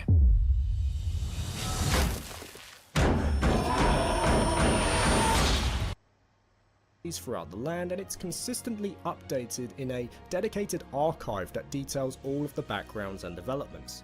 Now, in order to bring together an army, Elaine has to travel around the continent and free the various lands from the clutches of Galerius, and this is done through two distinct modes. Initially, there's the exploration. You take control of Elaine and journey around Fevriv to solve problems, find secrets and rebuild towns. It's massive and filled to the brim with side events to see and stories to complete, including several that are required to see the true ending. Some of the more challenging events are worth it as well, as they often give you some of the best equipment or even new characters to add to your army, so it's often rewarding you handsomely for your efforts. Yeah, some of the quests are a bit lame, as the templates are copy and pasted from one land to the next. You're effectively doing the same thing. For example, nearly all the areas have a quest where you chase chickens, a la Ocarina of Time, but there's a good deal of unique ones in there too to keep it fresh. More often than not though, a lot of the exploration is tailored to building or enhancing your army in some way, and is measured through a score and rank called Renown, which grows through the positive actions of Elaine. Forts will act as a method to recruit mercenaries. You can promote characters to more advanced classes in the latter stages. You can expand formation sizes. You can buy provisions and equipment in preparation, and the materials you gather on the overmap can be used to rebuild those towns. These endeavours give you honour points so that you can spend them on said army to further bolster your ranks. The journey will also introduce a host of characters to Elaine, and after helping or defeating them in battle, you can choose to recruit them to the cause, as long as some prerequisite tasks are completed first. In terms of depth, these characters are fine, I guess. Of course, with such a large cast, a lot of them have a defined arc to their motivation and why they fight for the liberation. Elaine meets them in some sort of battle, they introduce themselves, and then they join. But once that's done, they don't really have much more to offer unless they're a lore-specific character. Outside of the core group of, I'd say, 7 or so, a lot of them are just there for the ride, and the only real development you get is through the bonding events that you can unlock over the course of the game. You get these by building relations between different members, either through battles or by having them gather together for a feast at a tavern, which is definitely the most efficient way of going about it. Has to be said as well, the food looks damn good. Whoever did the nosh in this game clearly had an eye for food porn. I wanted to dive through my screen just for a tiny taste.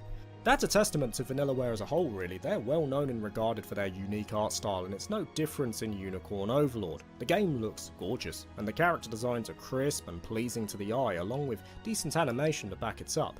I will say I'm not too sold on the actual sprite art, as I feel it looks like something you'd see in an unrelated mobile game, but the core of the presentation is at a peak that only Vanillaware can achieve, so no worries there.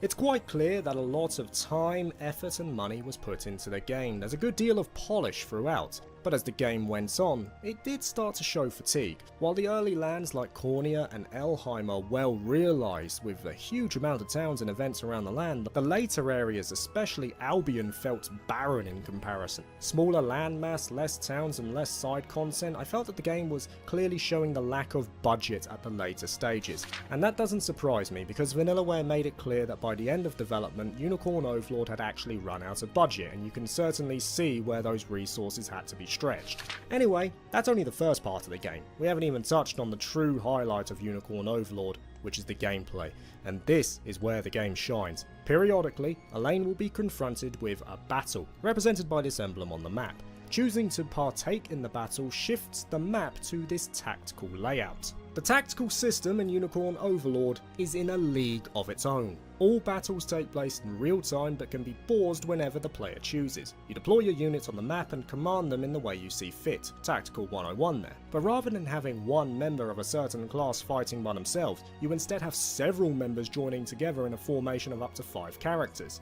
These characters all have specific classes with their own benefits and detriments, and the idea is to make sure your formations are geared for whatever enemy you face while also making sure that the weaknesses of your units are cancelled out by the abilities of others. For example, cavalry units excel against ground-based infantry but are weak against flying. However, those same flying units are weak against arrows, and so on.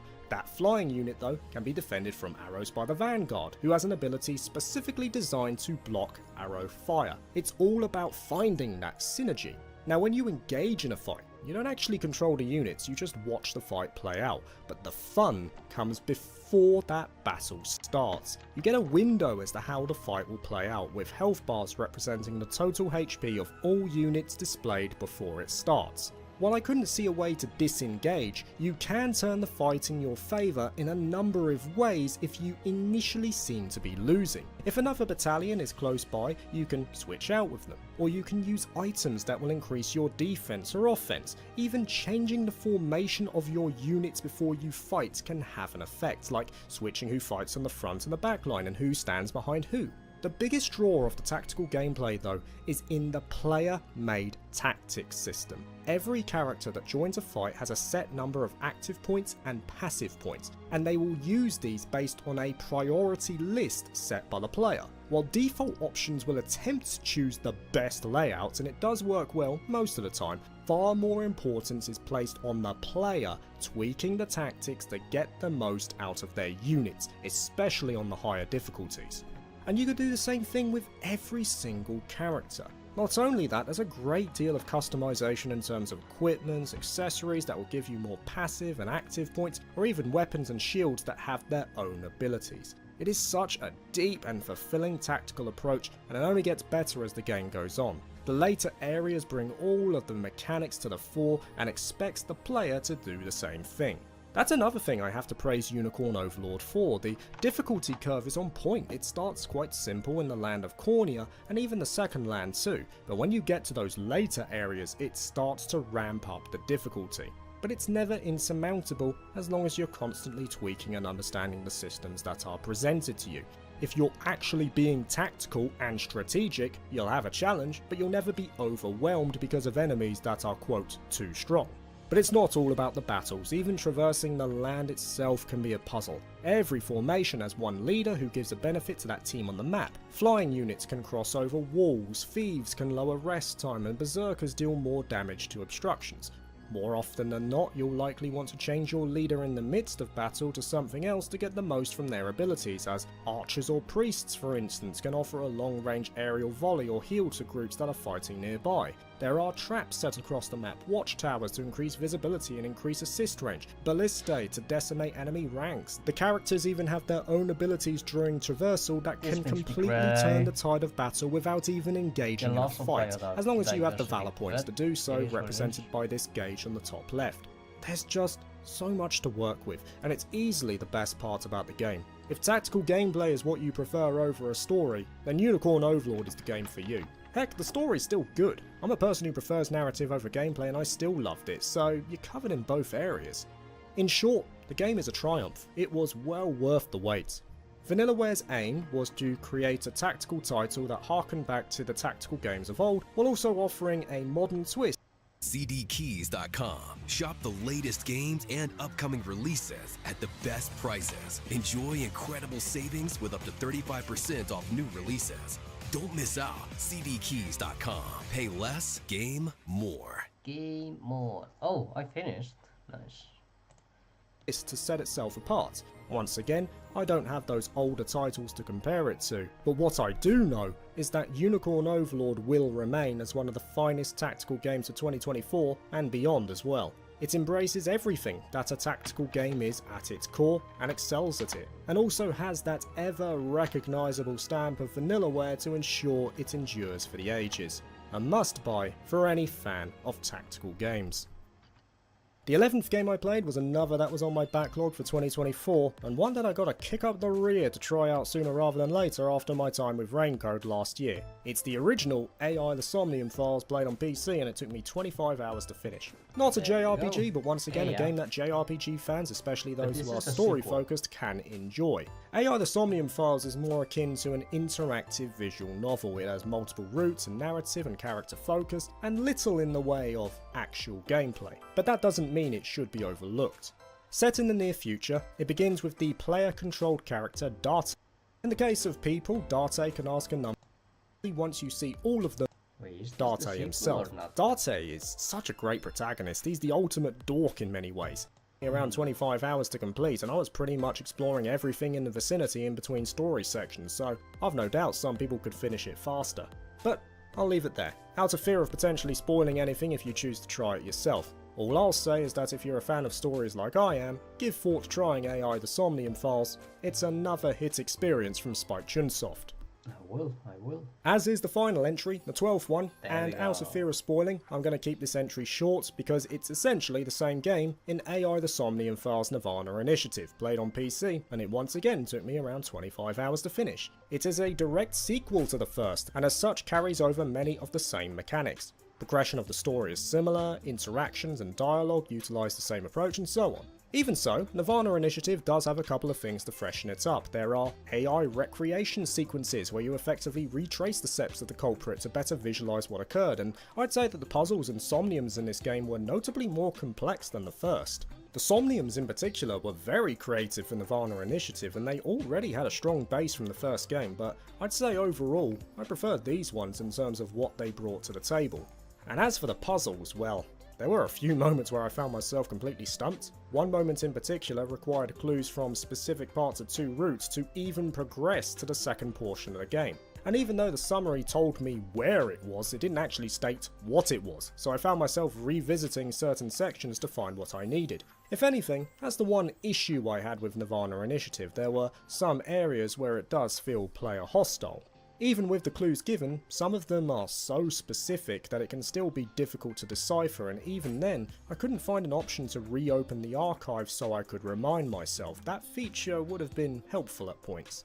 There was also another issue though that was mostly related to the performance of the game itself, or at least what I saw in the PC version. There were weird input errors at points where I wasn't able to navigate the menu, and the cursor would stay on screen during cutscenes, which did take a bit from the immersion. 2 issues that the first one didn't have. Otherwise though, it's still a fantastic story-based game. I'd say I slightly preferred the original, but Nirvana Initiative isn't far behind. Should we apply a number to it? If the original AI is a 9 out of 10, then Nirvana Initiative is an 8.8. It's got plenty of the thought-provoking themes covered, the additions to the cast are deep and enjoyable, and the story certainly doesn't disappoint. It's as much of a head-twister as the first. And I'm happy that I played them both, as it looks like director Akira Okada and Spike Chunsoft are teasing a 3rd game for the series, so when that gets announced... Bro, what, a 3rd game now? Jeez. Nirvana Initiative. Is this the sequel? Yeah. Price. £30. And £30 is pretty nice.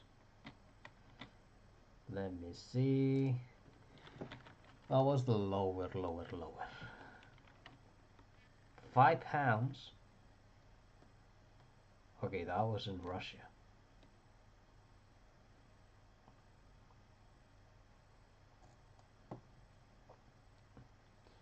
For £10 it's really nice. So the lowest it was £15. But I wanna buy it on console though. eShop.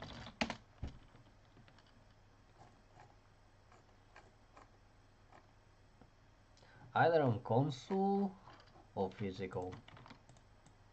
Because I'm sure I'm going to love this game.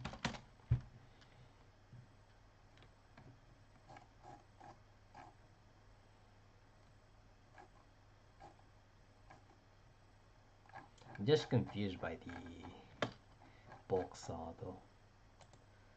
It was released on Xbox One, so maybe I can play it via Game Pass. Game Pass?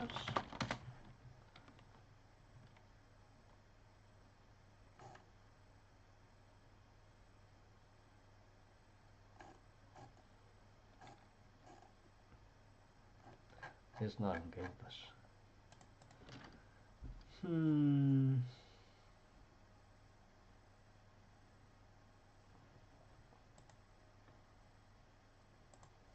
I'll be all over it. Thank you for watching this video. If you liked it, please like and subscribe for more JRPG content, and consider joining my Patreon if you're interested. Peace. Peace.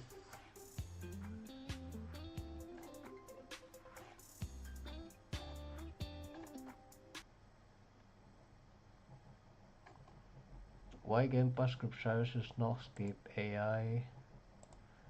The Somnium files. Yeah, but this is the first one. I already have the first one. AI. The Somnium files. Game Pass.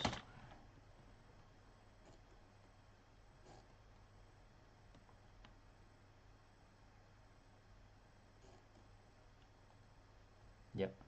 When did it left? Was it this year or last year? 2 years ago. Wow. Okay, never mind. Lemon Skate.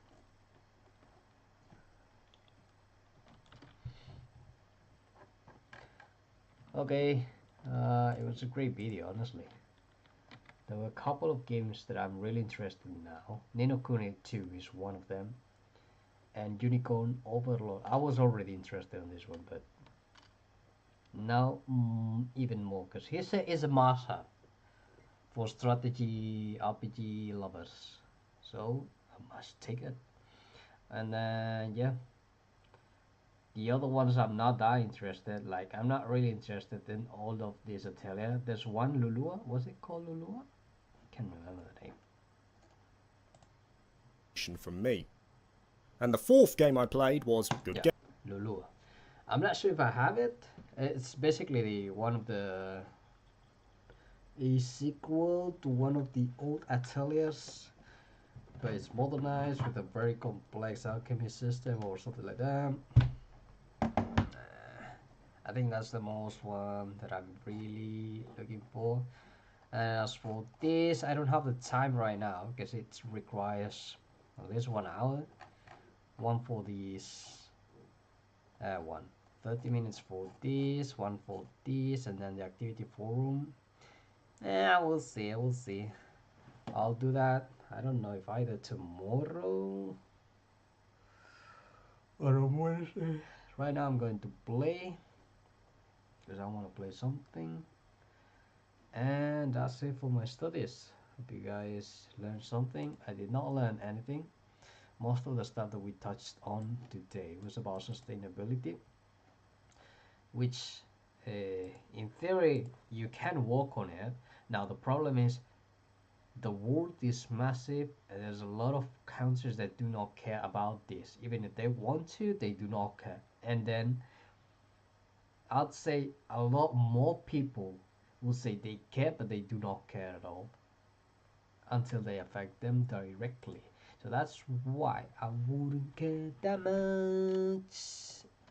It's not like I don't care, but it needs to be something that needs to be worked on, or like a rule thing, or like a law, those kind of things, like something that will affect you if you do something wrong, and that it also affects the world itself. But yeah, I think that's something that it's really hard to do. We'll see. At the end of the day, money rules the world. Anyway, ciao ciao. I'll see you now.